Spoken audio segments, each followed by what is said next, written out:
To quote Mobb Deep, the shit is for real. We's about to get hectic on the Gauntlet. Welcome to another Sideline Sports production, another episode. Got a lot of stuff to run through. And I got the crew. I got JJ, Dom, and Denzel with me tonight. And Kendall, fresh off of the pick off. What's up, fellas? How we feeling tonight? It's Friday, TGI. TJIF. It's been a really good, long work week, but I'm so glad we have 3 days. Hey, Dom, so peep this mix, man. I know it's going to sound a little odd, but check this out. Crown blackberry and pineapple juice, or pineapple soda. But get the Fanta pineapple soda. Thank you, boy, later. Wow, that sounds good. You know, I'm not big on Crown, but I did really used to like blackberry brandy when I was a teenager. Then yeah, you'll be good with this one. Yeah, no, that sounds good. Pineapple soda? Pineapple soda, yes. I don't know if they have pineapple soda up around this way, but they do have I'm pretty sure I can find the pineapple Faygo, so I can make it happen. Wait, hey, James, do they sell pineapple soda in Philly? Yeah, Fanta. JJ, do they sell pineapple soda in DC? Yeah, I love it. You trying to make us buy that shit? No, because hold on, you don't have to convince me nothing. I love pineapple soda. It's my favorite soda. But no, I'm asking because Don brought up something interesting, because I remember for the longest time people would say that like they don't sell Dr. Pepper in Florida, and I couldn't believe it. So I'm thinking maybe there are just some regions in the United States that don't sell a certain like soda or whatever. I'm not a big pop guy, and they don't have Fanta like at every single store, so it may be there. I'm just not really checking for it. But I'm gonna look now because now I'm curious. But Faygo does have a pineapple soda. Yep. Florida's a different right. kind of sweet. Who's ready for their Gauntlet Grinders of the Week? The top performing players. Let's get it. From last week. How about Kendall starts us off this time? Yeah. What's going on with y'all? What's going on? What's going on, bro? My Gauntlet Grinders of the Week, man. I'm going to start with the, let's see. I haven't really had time. I'm going to go with the Sunday night football game, man. I know, Jay, you probably won't like this, but I'm going to go with Dak Rain Dakota Prescott. I ain't mad at that. Lighting up them Steelers. I know he did on the stat line. He did throw 2 interceptions, had a fumble, but man, he was on his game in the fourth quarter. Man, him and CD Lamb. Boy got lucky. Yeah, CD had a quiet second half, but Dak Prescott with the last second walk off touchdown to Jalen Toad, man. So my Gauntlet Grind of the Week, I'm gonna go with Rain Dakota, Dak Prescott. Okay. All right, JJ. That brings us to you, sir. Are we only doing one, or are we doing? You can do however many you want. Oh, I'm going to be biased and obvious with this one because the magnitude of that game was insane. I have to give it to Lamar Jackson. At the end of the day, I agree with Kyle on Good Morning Football when you look at his touchdown where he had shook off Sam Hubbard twice. To me, I've never seen that. As a Ravens fan, I've never had that before. And then when I think about, what he did that game, I love it. And so for me, he's got to be my grinder because at the end of the day, you had to throw the football and match Joe Burrow, and he did it step for step for step for step. So that's the definition of grinding. You're constantly down, but you have to keep what? Grinding. Easy. So that was my guy in the AFC. And in the NFC, it's a nice pick. Take the layup if you want. Huh? I said take the layup if you want. I don't want to just go with the layup, honestly. I actually, I believe it with just Lamar. Okay. That brings us to Dominic, using your government name. I was going to say, are you a police officer or my mom when you're angry with me? NFC, I will leave the layup for someone else because I don't make layups. I make open threes. Drake London, 12 catches, 154 yards, 1 touchdown. Obviously, all that came from said layup. But yeah, I've kind of been on Drake London off and on his whole career because it doesn't seem like he shows up week to week. Dude is a phenomenal talent, and it's good to finally see him get on track this past week with Kirk Cousins in a Falcons win. AFC, albeit in a loss, you cannot fault Joe Burrow. That man did everything that he could. He can't go out there and play defense too. His name is not Travis Hunter. 30 of 39, 392 yards, a handful. That's 5 touchdowns and 1 interception. I really thought, you see that stat line in any other game, you'd be like, wow, the Bengals killed somebody, or, they won a shootout. But, when your defense can't stop anything, you end up losing. So, sorry, Joe Burrow, but still a grinder. For sure. And that brings us to Denzel. You're next up on the list, buddy. Well, in the AFC, I'm actually going to give it to Jaguars running back Tank Bigsby. In a win versus Indianapolis, and Indy just lost there again for the first time since, I don't know, Clinton was president. It was the last time they even won there, but whatever. They won there on a game-winning field goal, but Tank Bigsby had a great game. 13 carries for 101, 2 touchdown runs. One of them, I believe, was from 65 yards, 7.8 yards per carry. And I'm going to go a little bit out on a limb on this one for my NFC grinder. And because I'll add on to Pins and Sam for Dak Prescott, and the reason why I said I wasn't mad at that is because my gauntlet grinder, believe it or not, was running back Rico Dowdle. 20 carries, 87 yards, 2 receptions, 27 yards, and a game-winning touchdown. His best game of the season thus far, and quite possibly this was the running game that the Cowboys needed, that had been non-existent for this entire time. More games like that will take pressure off of Dak Prescott, so I'm going to give it to Rico Dowdle on this one. James? You know what? I respect it. There's a lot of good choices that you could go with for this week. That Ravens game was something else. The Ravens versus the Cincinnati Bengals. Yeah. So I know Dom mentioned Joe Burrow. Like, Joe Burrow would also be a candidate for me. But Jamar Chase as well in that game was phenomenal. 10 catches for 193 and 2 touchdowns. So it's just very disappointing to see this Bengals team have only 1 win in 5 games, be 1-4. It's kind of a disaster for them to lose that game, and I'll talk a little bit more about that as it's tied into my sports moron. But another choice for me going out on a limb is gonna be Darius Slayton with the New York Giants. Had like 8 catches for 122 and a touchdown. Yep. And it was a good team win for the Giants against Seattle, who dropped another one last night to the 49ers. But good team win. Nobody really expected them to win that game. I think the defense showed up in that game as well for the Giants. So overall, the Giants, and Darius Slayton was a standout performer in that game. So that's why I'm going to give it to Darius Slayton on this.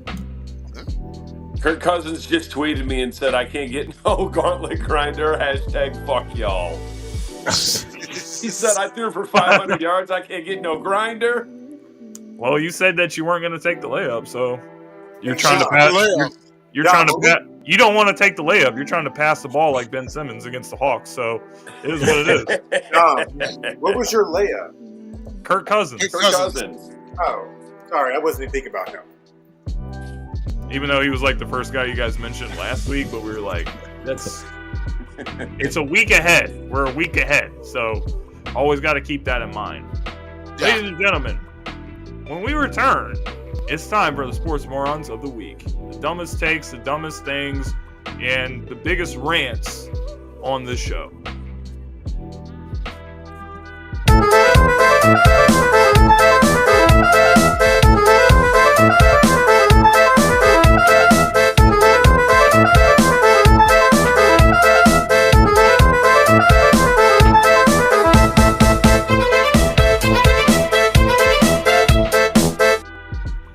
This segment is brought to you by John Shear over on the Sideline Sports Show, which you guys can listen to on the radio and all other social media platforms. Listen, I'm going to start us off because there's 2 particular games from last week that I want to point out, and some of the coaching decisions that were made in crucial moments of the game. The first game is Buffalo Bills and the Houston Texans, and Sean McDermott you're backed away all the way back there. Right. You can just run the ball out and go to overtime and, have a chance to go win that game. But, he decided to throw the ball, which almost got intercepted twice deep on that side of the field. So I just think it was a stupid coaching decision by Sean McDermott and the Buffalo Bills. And also Zach Taylor with the Cincinnati Bengals. You get a fumble off of the Ravens in overtime, and then you pretty much assume that you're already in field goal range. And the play calling was very conservative. Just hand the ball off, hand the ball off, hand the ball off. When your quarterback threw for almost 400 yards and Jamar Chase almost had 200 yards in the game, and those are the moments of the game that you gotta trust the quarterback to go do something. And, you end up losing the game because you missed that field goal. So it's just really disappointing to see the coaching decisions by these two teams and how poorly the game management was in the crucial moment. So these guys, Zach Taylor and Sean McDermott, you guys get a big sports moron from me. I mean, it may have been against my Texans and everything, and I'm glad that it happened. But I think McDermott outcoached himself definitely in that one, because I expected him to do 3 runs and run the clock down for overtime. I'm pretty sure the Texans thought they were playing for overtime, seeing as it was under a minute to go. And then the fact that they called the pass play on 3rd down, they almost get to Josh Allen. Incomplete pass, they punt the ball. Robert Woods returns it just 13 yards over the 50, and then all you needed was one Stroud short completion and timeout, and then Fairbairn nails the money ball. So, I'm glad that it happened, but from a neutral standpoint, I didn't get the move at all. But I'm glad he did it. They made it too easy for the Texans. Yeah.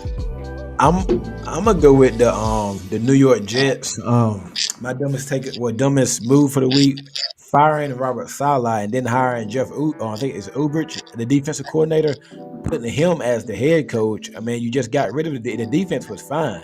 If anything, I know a lot of people. I know Nathaniel Hackett takes a lot of slack for calling a bad game and not being a good offensive coordinator this year. But if anything, I would put him as the interim head coach and kept Ubrich on the defense. So I think that's a little bit backwards to me. But they got a lot going on in New York. So me being a Patriots fan, I don't really mind that happening or whatnot. It's music to my ears. But yeah, getting rid of Salah, who I thought was the defense was fine, and putting the defensive coordinator as the head coach, just kind of backwards to me. But yeah. Dom, you got anything? Not necessarily particularly, but I could add on to what Kendall said. Recall that this is the same Nathaniel Hackett who at one time had a head coaching job, and after 3 or 4 games, they had to appoint an overseer to make sure he wasn't making horrible in-game decisions. That whole situation is just messed up. Nathaniel Hackett was a terrible head coach. I think he's a below average coordinator. Plus he's, he wouldn't even be there if Aaron Rodgers wasn't. Yeah. And their defense, their defensive coordinator is kind of just the Jets just fired pretty much their most competent coach.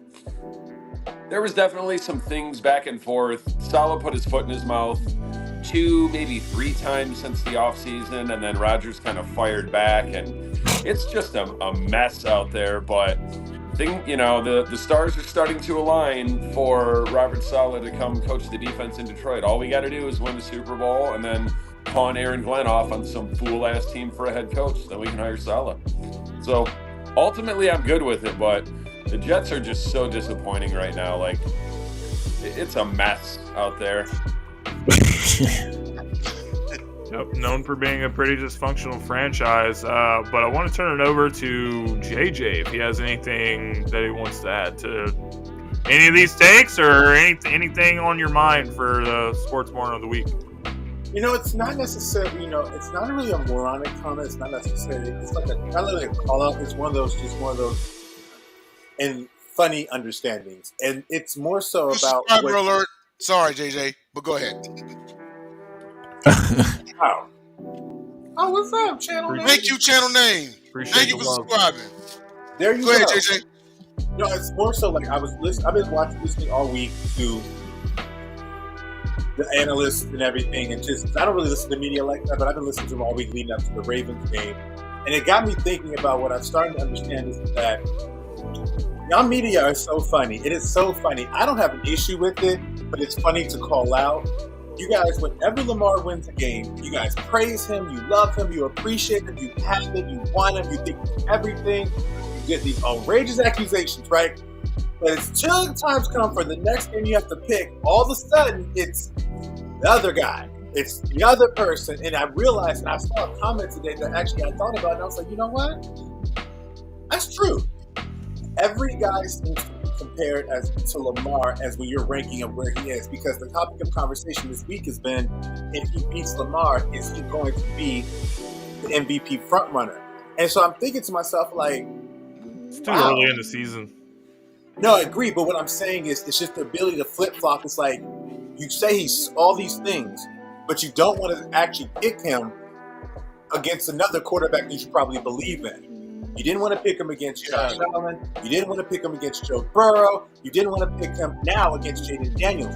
But if he wins, all of a sudden it's back to he's amazing. They could do this. And it's almost like it's kind of backhanded, but it's kind of funny. And that's why I'm more so calling out. I think it's kind of complimentary. If you're going up against a multi-time, a two-time MVP and you beat him, then that kind of says something about you. No, but I see where JJ's coming from, because it's like, okay, which side are you on, right? Because you got to figure, as far as quarterbacks in the league, like the bar's been Mahomes, right? So how is it as media that 1 week like Lamar's the bar until he faces a tougher opponent? Then all of a sudden he's see, what's happening is, I think now I got to word it. You love Lamar, but you're always waiting for the next person who's better than him. That's pretty much what it is. And at the end of the day, I'm laughing at it, but what I will say is that's what makes people mad for the Ravens side. And I've always knew it, but I didn't know how to say it. But I realized, like, after seeing that's like, if he's this, when he wins, you says he could be, they're the best team, or they are going to be the best team here, and he's going to be a top 2 quarterback. But yet when he goes up against another guy that may be under him, that if you consider the second best, the guy's under him, you're still saying, oh, I'm going to go with Josh Allen, or I'll go with Jaden Daniels, because, and just give your reasons. And I just think it's nothing wrong with that. I'm just laughing because it is backhanded. It's like the media is backhanded on this. And I'm like, it's selective bias media. I mean, think about it like this. If the Giants played the Chiefs, right, and the Giants pulled off the upset, now everybody's in the media is so biased toward like the Chiefs, right? So if the Chiefs win that game, they're gonna talk about everything that Mahomes did right, or everything that Kelsey did right, or whatever, right? But if the Giants win that game, they won't talk about what the Giants did right. They'll talk about what the Chiefs did wrong. They'll barely mention Daniel Jones, the sun shines on the dog's ass. He actually had a good game. They'll talk about, Mahomes threw 3 interceptions. Or they'll say, Kelsey didn't get going. I'll end it with this, because you were right. I'll end it with this. And yesterday on Good Morning Football, they all asked who was having the better season, Jaden Daniels or Lamar Jackson on the panel. Mind you, this is the same panel that when he just beat Cincinnati, they were saying all-time everything. I was giving you those praises, right? Right. Jaden has, I think, 1,400 yards he's got like 1,100 yards, 4 touchdowns, 1 interception passing, or like a couple, 2 touchdowns, a couple more touchdowns rushing. Lamar has 1,206, 9 touchdowns, 1 interception, 300-something yards, and I think 2 touchdowns, right? So they asked, everyone that just praised him was saying that Jaden Daniels had the better season. And then Manti Te'o come on, he's like, all right, y'all, we got to be real. I'm sorry. Y'all can take that. I know Jaden's having a great season, but it's Lamar. If you look at it, and then he broke down the numbers, that's where it's saying, it's like you just gave the praise. But if you look at the numbers, you look at the team, and you look at what's going on, the dynamic, it proves like you still like Lamar, but you want to still say this person's going to be better than him, or is being better than him. Because to be honest with you, the numbers don't say Jaden's having a better season. Right. But Lamar's got more quality wins too. So it's just funny. It's just it's just a backhand. I'm just like, the only people I would say in the media that really have had Lamar's back that stay there, Rex Ryan, Keyshawn Johnson, Manti Te'o. So are you saying right now that Lamar Jackson should be the favorite for the MVP? If you had to I'm not answer saying the question he's right the now. favorite. I'm not saying he should be the favorite for the MVP. I'm just sitting here saying the fact that they're saying this stuff is basically telling me that they think he's the favorite for MVP, because why would he be why would Janie become the front runner if Lamar is not the first? Do you think Lamar is Repeat not your the credo, favorite? JJ. What is your credo?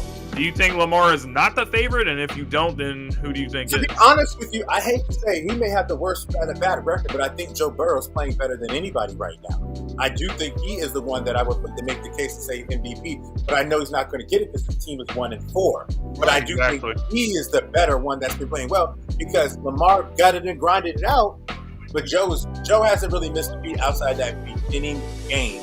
So that's my MVP, but it's like, it's just so funny. That's just a demonstration of what I was saying between which side, what's going on. Like, the logic's not adding up. No, it never has. Even though Burrow's kept them in games, they're 1-4. It's not his fault that his defense is a bunch of traffic cones and D3 JUCO players. But if Lamar's team lost that lead, what does he have to do to win? But if Lamar's defense lost that lead against the win, all of a sudden it then becomes about he couldn't come back. Hold on. All right, last comment on this, and then we got to move on. No, I was just going to say, we can talk about regular season award predictions after week 8. We should definitely do that on that show. That's fine. Yeah, we'll definitely bring it back in a couple more weeks when we get back. Which teams and coaches should be feeling a little bit panic? We're going to talk about that when we get back. After Kendall mentioned earlier, Robert Saleh getting fired. What other coaches could be fired? What other teams are just not it so far this season and need to get it together? We're going to talk about it when we get back. Everybody waiting to get fired. We don't want to talk about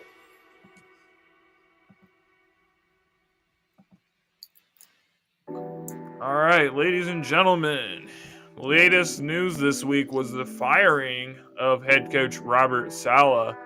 So, how surprising was this for you guys? And do you think it was actually the right decision by the Jets? That's the first question. Yeah, I was surprised. Because if you look at it, if they win Monday against Buffalo, they could be number one in the division. So it won't like they. And then they in the AFC. The AFC East ain't really strong right now. Miami's struggling. They just beat New England. New England's 1-4, and Buffalo and Jets regular whatnot. So they have the same record. If Buffalo wins, whoever wins this game is number one in the division come Monday night. So I didn't understand the firing. And normally we see when teams fire a coach, that team normally come out the next week and fire and play a lot better. So I would go. I just think that I was shocked by that. I thought but reports came out that Woody had been considering it for a couple of years now. That's what I've seen. But okay. I don't know. I was shocked by that. Honestly, I was pretty surprised as well. If you would have told me that he would have been the first coach to get fired this season, I would have been really surprised. I'm not really sure who I think, but when you look at how the Browns are playing, I actually wouldn't be fired if Stefanski was the first one to go. Well, the Jets are not playing that bad, like you said. So I actually was pretty surprised. But Jay, how surprised were you? And do you think this was the right choice by the Jets? I don't think it's the right choice. I think he deserved to have a full season at least. Their defense is playing solid. Bear in mind that this is Rodgers' 5th game back from being out an entire year. I don't think he was given the grace of having a full season, because that defense is still dynamic. There's one thing that he is a more than solid defensive mind. As far as Stefanski, I wouldn't say that I would see him as the first on the hot seat, considering they're coming off a playoff appearance and his second Coach of the Year award in 4 seasons. Now, after this season, but the Browns have been the worst team in the NFL this season. They're the only team in the league that hasn't scored 20 points in a game. So if they continue, let's say they win 1 or 2 games, are you still going to bring Stefanski back? I don't think they would, and I wouldn't blame them. I think there's probably. I guess on one end of the spectrum, I couldn't either. It would just be a trip because he just won Coach of the Year, and I advocated for Ryans to win Coach of the Year. But as far as Robert Saleh goes, it actually does surprise me. He should have finished out the season. keep in mind that most of the time he had Zach Wilson. Me personally, I don't even think the man wanted Zach Wilson. Wilson was never a first rounder. Period. He never was first round material. So already by drafting him, you're handcuffing the guy. And there's a little something to be said about working handcuffed. Everybody on this panel's got jobs. No one likes working handcuffed, okay? Don't put me at a disadvantage and tell me to do my job. Don't tie one hand behind my back and throw me in a ring with Tyson. So I thought that was unfair. Sorry, Zach Wilson has been trashed for the majority of time he's been in the pros. You should not hold that against Robert Saleh. You make him, you see him throw, 3 or 4 Mahomes-type throws in college, and you think he's the next Mahomes. If you're going to fire Robert, I'm going to end it with this. If you're going to fire Robert Saleh, that GM's ass better be right behind him. Joe Douglas. Yeah. Honestly, not mad at the take, but Dom, what do you got to say? I think it was a little premature, yes. I also think that we could see the writing on the wall. Like I said before, on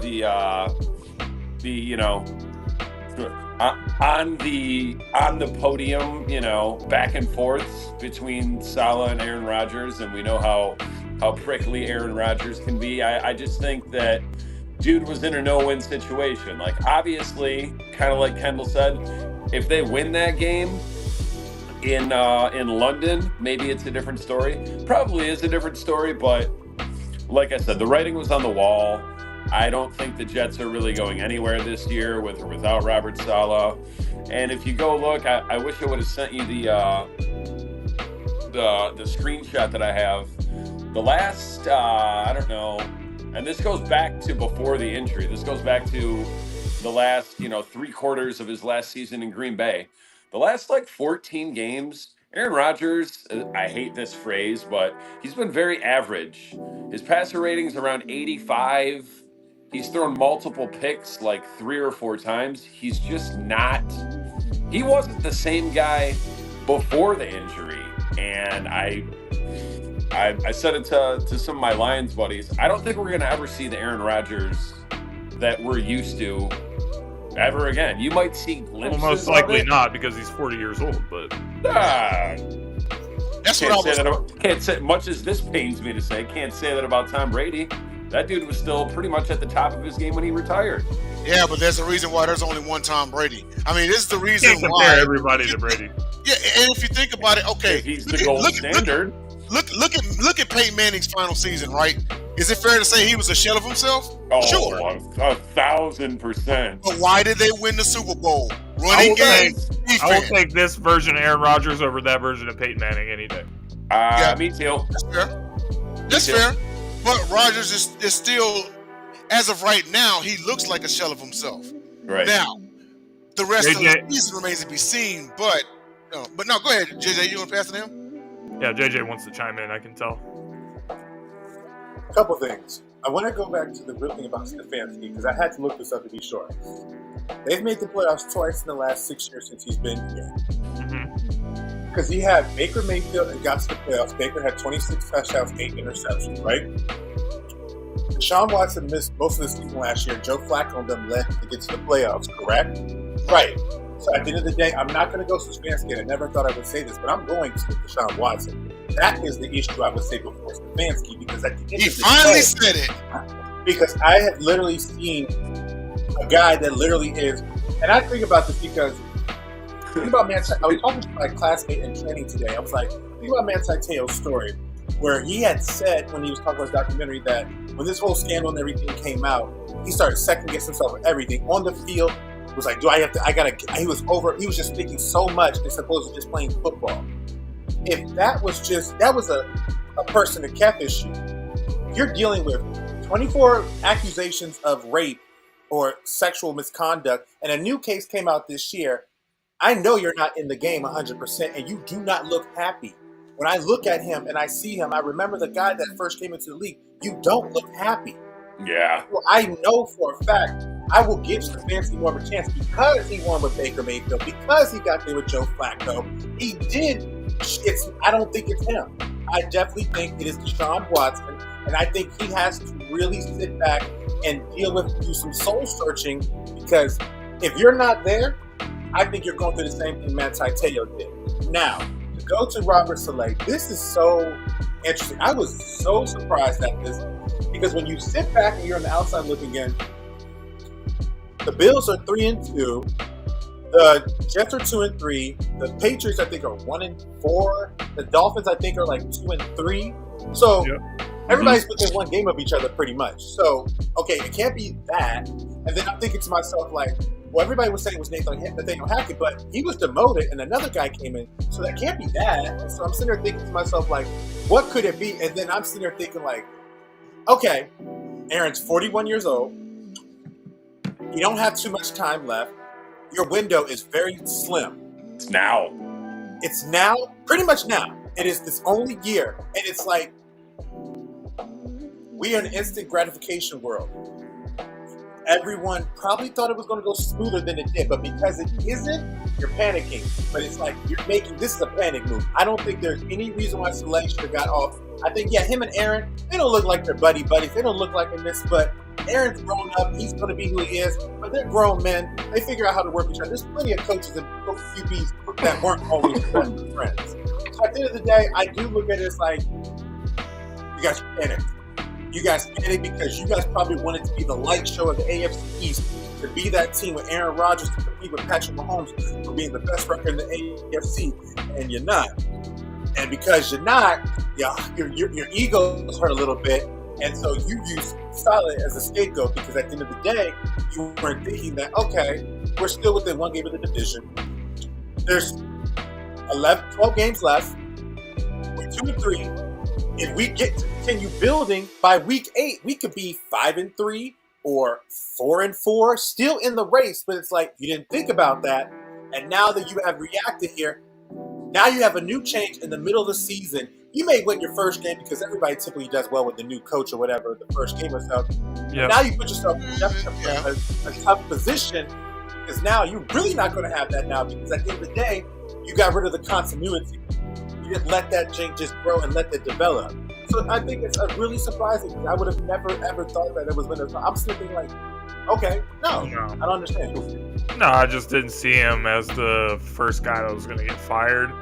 Wasn't really a first name that came to my head, but I think this is a good way to kind of slide into the next segment, the next topic, which is still kind of related overall. I know I shouted Stefanski, which was kind of a surprise to everybody on the panel, but there's probably quite a few names that you can bring up for who you think should be on the hot seat.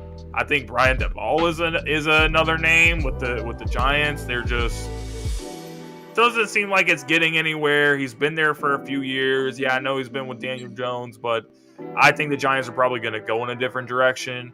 Sirianni is somebody that I've talked about on this show. He was in the Super Bowl 2 years ago, but last year Shane Steichen leaves.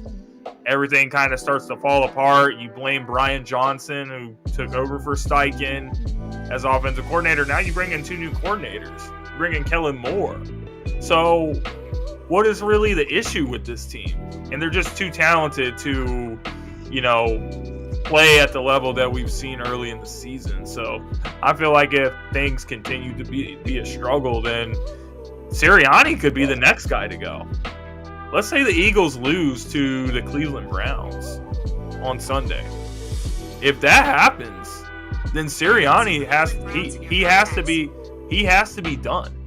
He has to be absolutely done after that. There's no excuse for the level. They won't fire him mid-season. There's no excuse for the level he has played at. People said that about Saleh.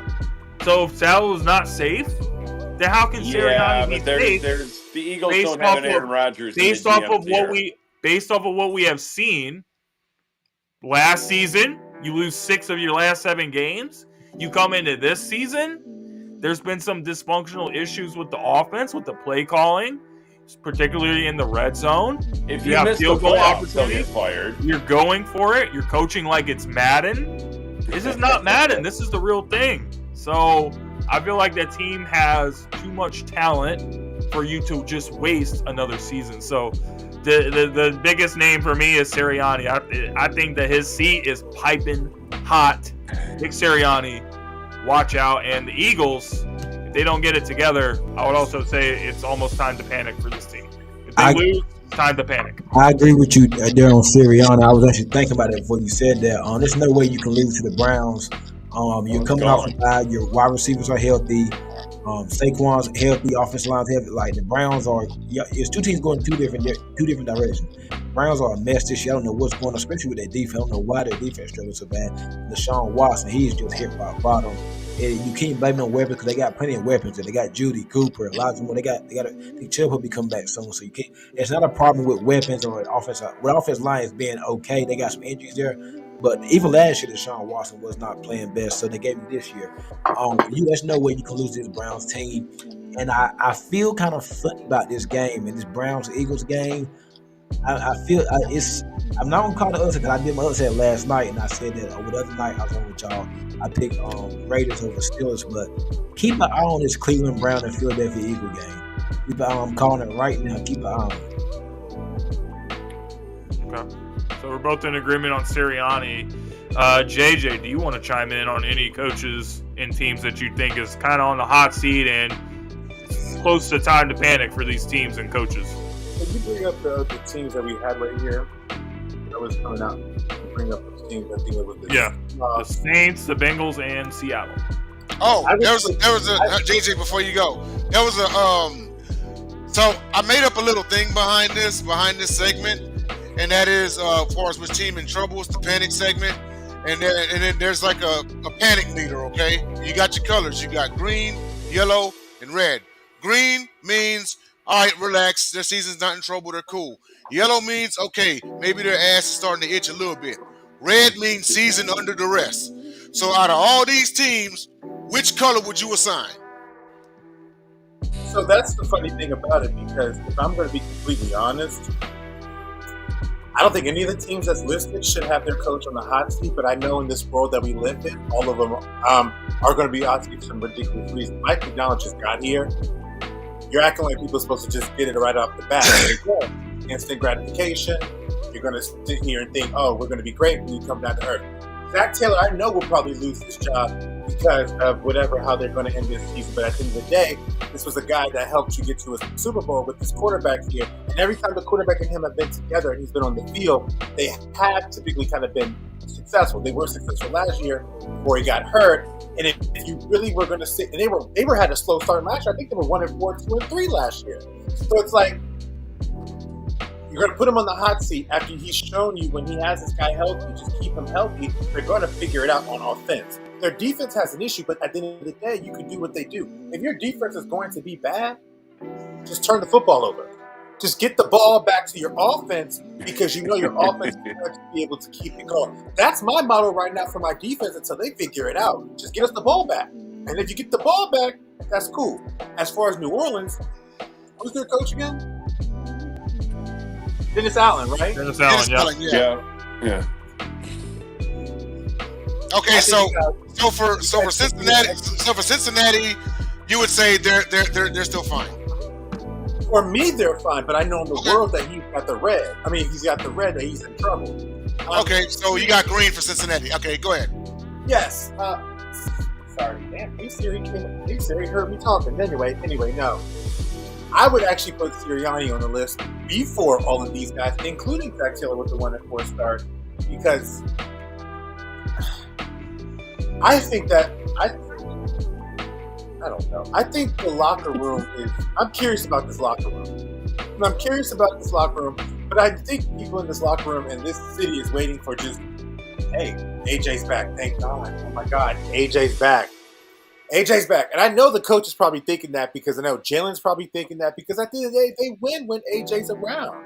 They win when he's playing. So it's like winning cures everything for people. That is how John Harbaugh is still here. When he made that move, he's been winning ever since. And have we said anything about him? No. But if you back before he made that move, so when AJ gets back and you start winning, I think that's going to, like Tyler said, the more your team wins, and if you do well, especially make it to the postseason, I think they're going to work their way back into it. Now, if you here's the biggest difference between the two, though. John Harbaugh is not meddling with the play calling of the team. He's managing the team. and that's just what he does. Sirianni is supposed to be saying, okay, Kellen Moore, you run the offense. You handle this. I'll just be over here and I'll support the team. But he's meddling, man. Like he's taking over some of the play calling and in some of the situations. He's the one that's calling for, hey, don't take the points. Go for it on 4th and 6 inside the 18-yard line.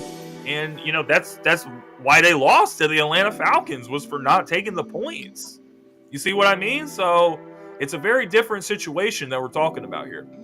Well, you know, with Harbaugh, he was staunch in keeping the same guys that were failing the team when he was letting them manage. Yeah. When he had the OCs that we had, like Mark Trestman, Artie Morhenweg, what was leading to him being followed is that these guys, much like, were not producing, and they kept keeping their jobs.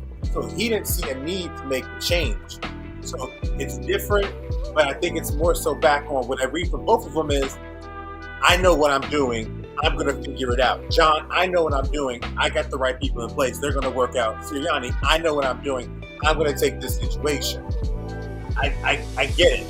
And it's like, but when he sat there, and the reason why I say it is when you make a big change and you try something different, you do maybe say, let Kellen Moore call the offense, and you start winning, that's your cue to be like, cool.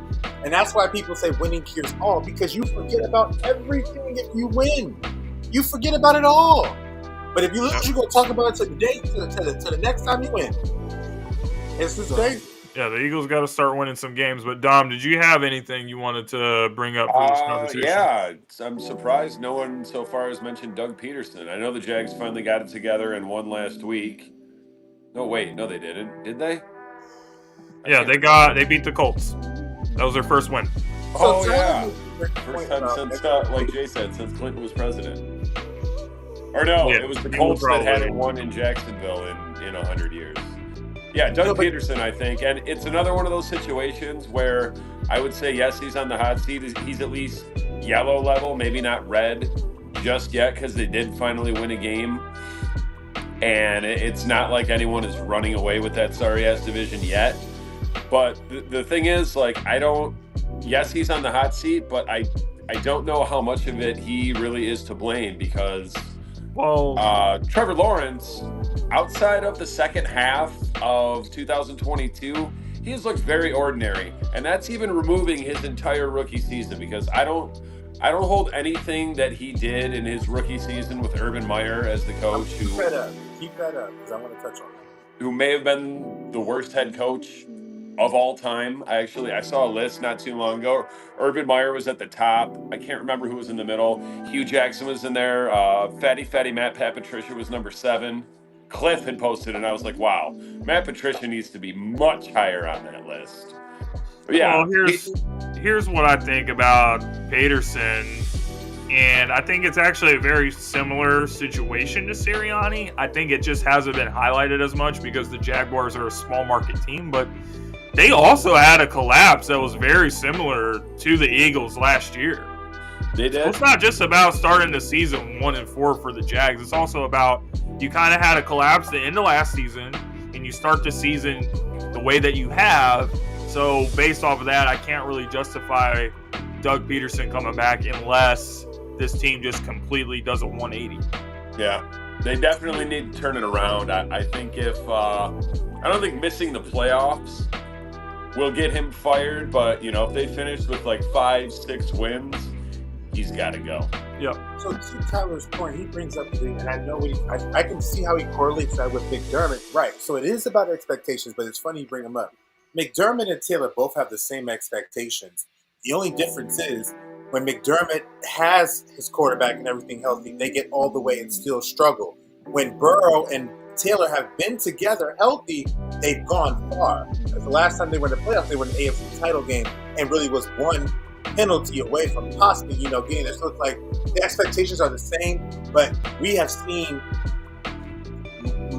more of a possibility of getting all the way over with Burrow and Taylor together, whereas McDermott, the expectations, I can understand why that is probably going to be that way because, yeah, McDermott hasn't been able to get it done. hasn't been able to be that challenging piece. Everybody's looking for Mahomes' company, combating person. We're trying it. Buffalo's trying it. Eagles are trying it. Bills are trying it. Or wait, nobody's doing it.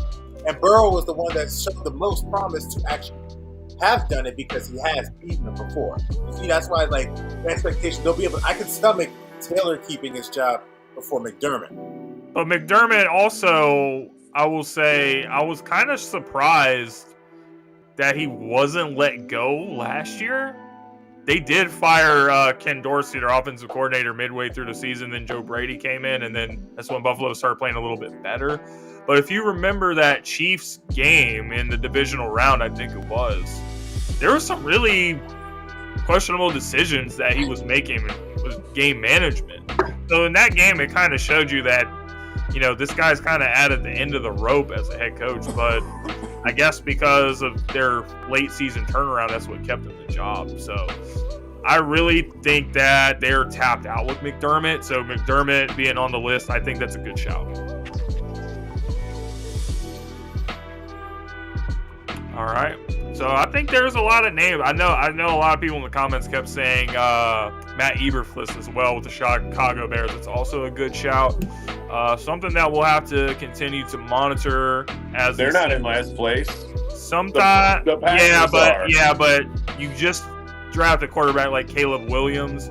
If there's much better options, especially probably like a young offensive coach that you can bring in, that's probably the direction the Bears are going to try to go into, and I wouldn't blame them at all. But we'll have to continue to monitor this throughout the season and look at these teams and how things are kind of looking. But non-sports topic brought to you by Denzel.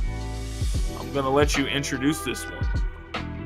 All right, so here's the scenario. You're granted a second lifetime.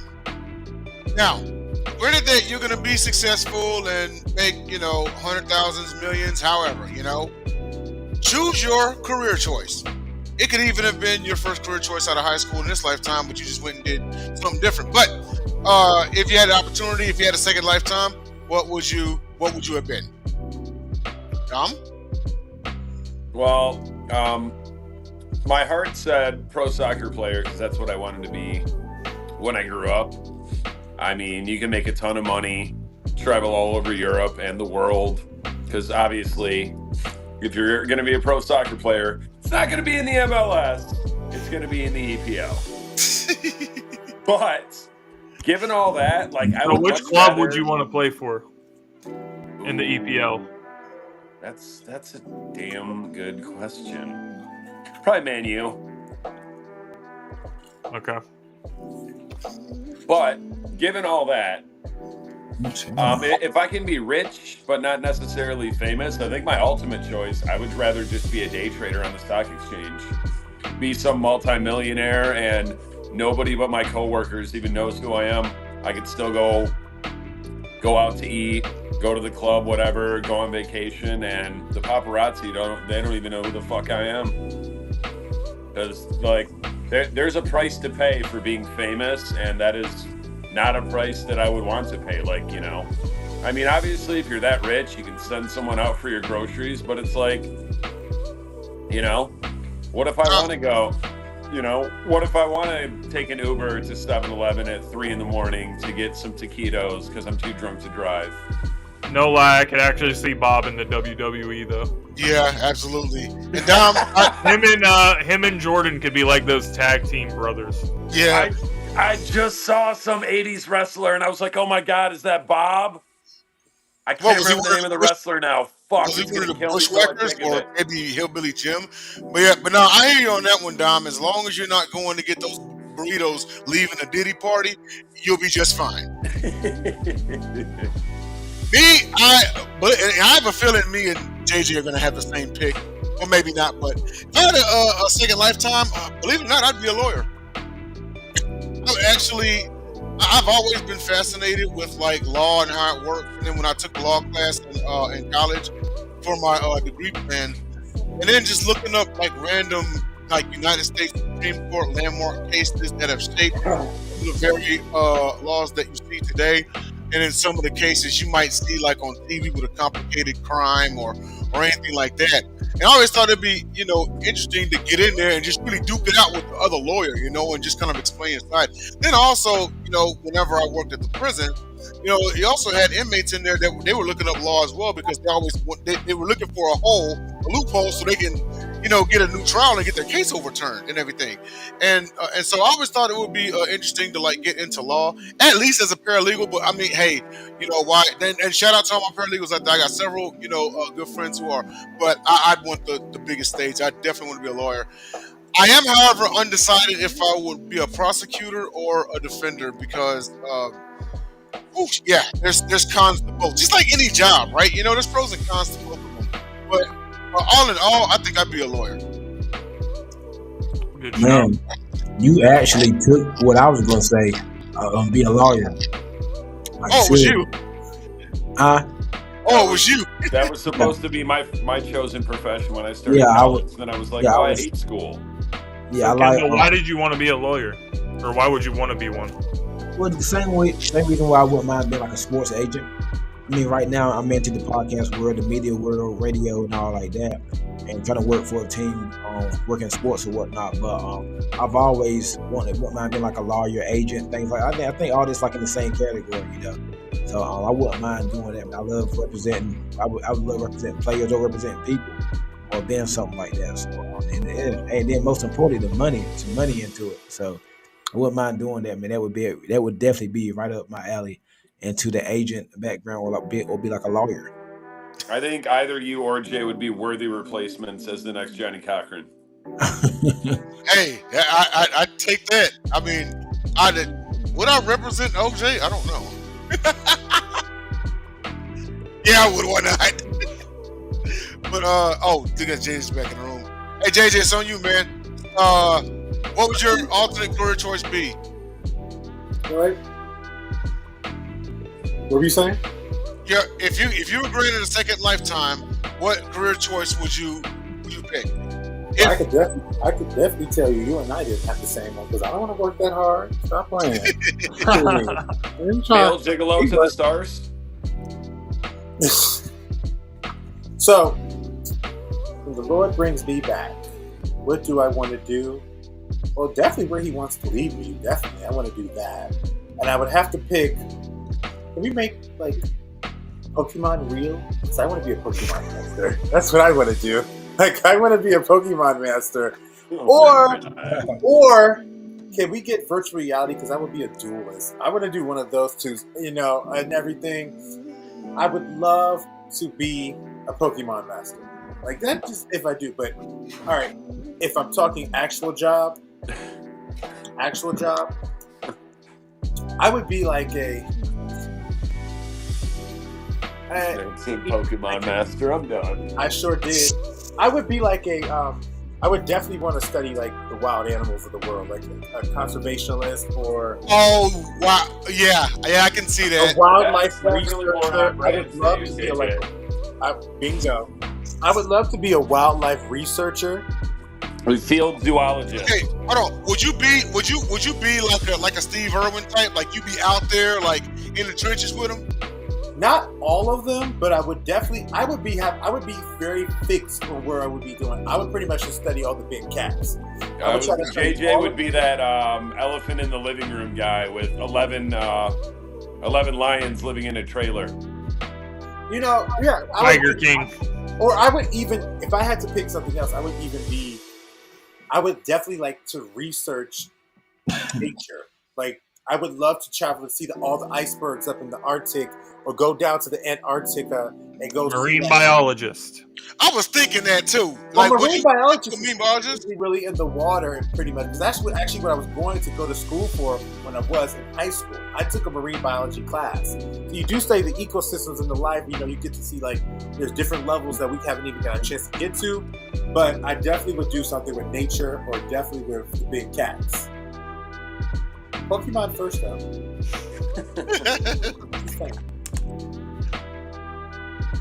Always Pokemon first. Man, this is a hard question.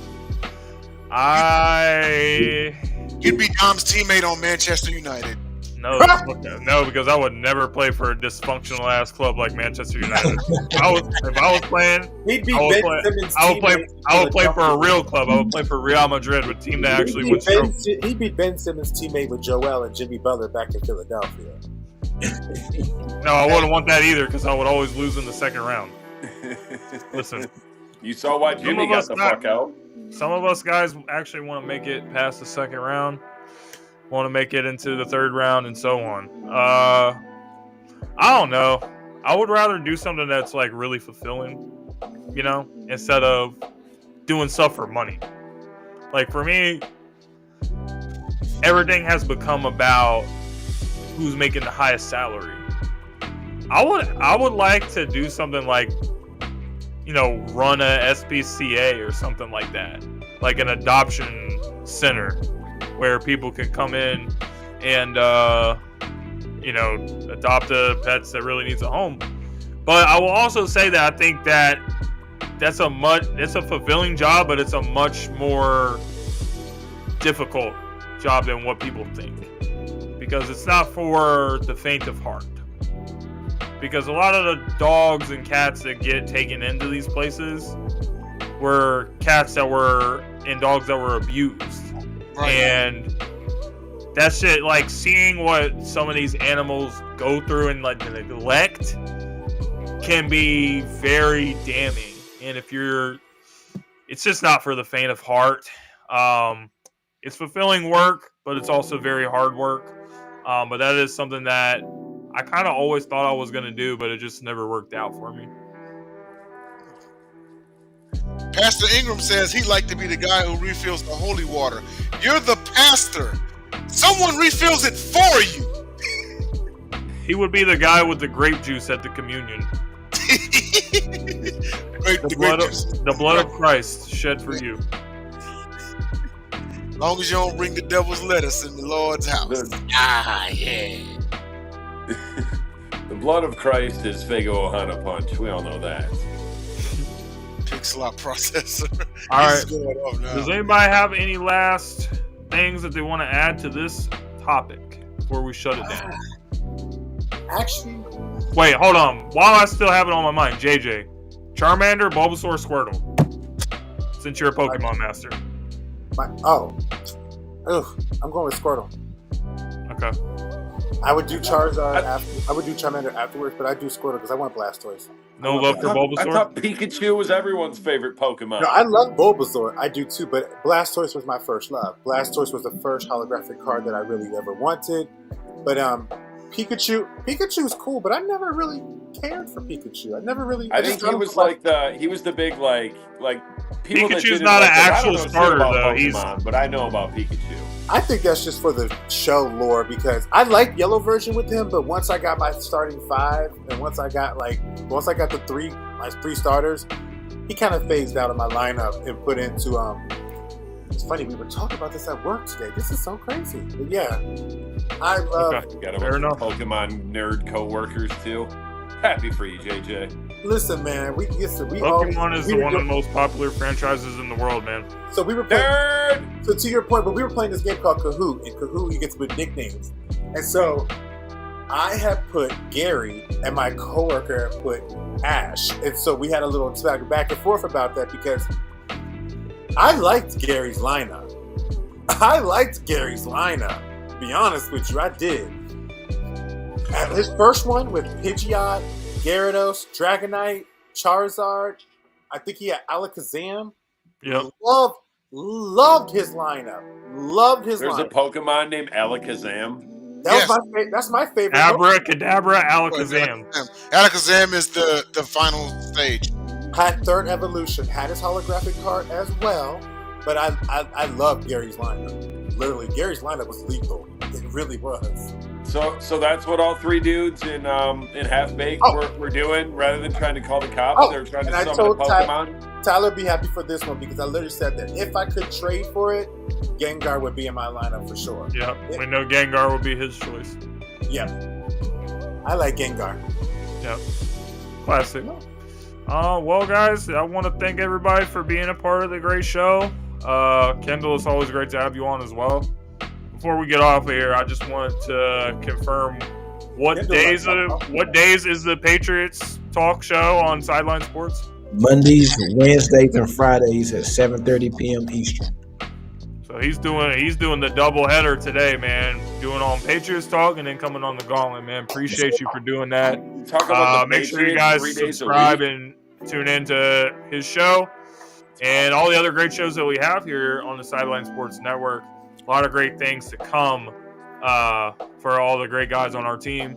We will see you guys next week for another episode. Good night, Nova Scotia.